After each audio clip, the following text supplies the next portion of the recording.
قناة صوت المواطن، صوت من لا صوت له.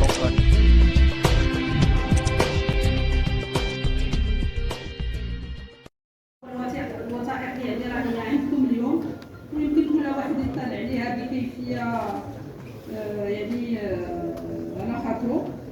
اذا كانت زياره تفقديه لمشاريع بشارع الجيش الملكي. اليوم الى دزتوا شارع الجيش الملكي راه شفتوا ان انتهت الاشغال به، تم اعاده تهيئه هذا الشارع اللي اكيد اليوم زياره الحمد لله. خط ترامواي تي 3 و تي 4 انتهت الاشغال وانتهت في الموعد.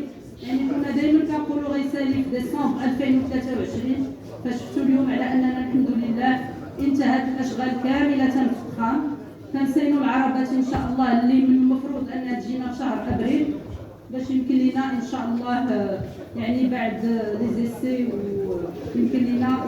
وهذا الشيء اللي كان في الكونطرا على اننا نوصلوا بطرف ديال القطار. زياره تفقديه لمطرح نفايات مديونه، زياره مع السيد الوالي لهذا المطرح. مشينا حتى للمطرح القديم، يعني كانت زياره للمطرحين الجديد والقديم من اجل التسريع بوتيره الاشغال، من اجل التسريع بالوتيره يعني المشكل ديال ليكسيفيا اللي كان مطروح، مشكل الرائحه اللي كانت كتشكل لنا منه مديونه. فالحمد لله يعني تهيئه الفضاء الاخضر ديال السلميه، الفضاء الاخضر ديال حي المحمدي وديال سيدي المؤمن، يعني غير هادو ثلاثه وديال مولاي رشيد على الساحل. يعني هذا الربعه ديجا عطاونا 31 هكتار. فان شاء الله طبعا هذا قلنا ان كل مقاطعه غادي خص يكون عندها منتزه يفوق 3 هكتارات ان شاء الله. غادي يسلم على ايضا سي حسين، وهو ان اليوم 70 هكتار تم يعني في اطار اننا الالحاق بها وتوصلنا بها من طرف الوكاله الحضريه، وهذا حتى هو فيها واحد مجموعه ديال المساحات الخضراء تفوق 30 هكتار ايضا ديال المساحات الخضراء التي سوف يتم الالتحاق بها. دائما في اطار زياره تفقديه اليوم حدائق لي زارين ولي زيغيس بمقاطعه المعارف، وهما كنظن من اقدم الحدائق بمدينه الدار البيضاء. اليوم الحمد لله هما في اطار الترميم، ويعني من هنا قبل رمضان ان شاء الله غادي يكونوا مفتوحين. زياره تفقديه ايضا للاسواق.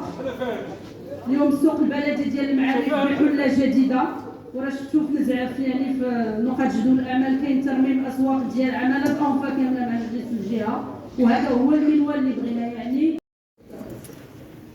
شكرا السيدة الرئيسة. غير باش زيادة التوضيح، هذا جاء إعمادا لمادة 3 من نظام ديال الأملاك العقارية.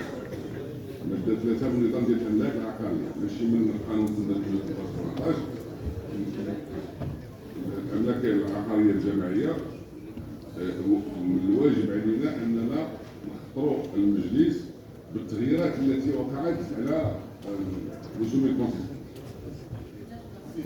اللي دخل سجل الممتلكات، اللي دخل واللي خرج من سجل الممتلكات. هذا يقتضي اصلا ان يكون عندك سجل الممتلكات محيد. الامر اللي هو غير متحقق اليوم.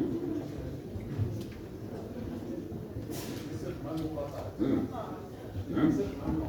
لا، لكن العمل اللي كان دار اللي كنا اتفقنا عليه ديال الرسوم اللي كانت كتكلفت للشركات ديال كازا باتريمون للإخفاء إلى حدود الآن لا زالت الجماعة لم تتوصل به، لأن عندنا عليه بعض التحفظات وبعض الملاحظات قبل ما ناخذوه، حسنا فين إبرجي وكاين إشكالات أخرى. إنما إعمادا لهذه المادة باش ما نتغاضاوش عليها، غادي غير نعطيكم ليست ماشي مضبوطة بالضبط 100%، إنما بنسبة كبيرة نشوفوا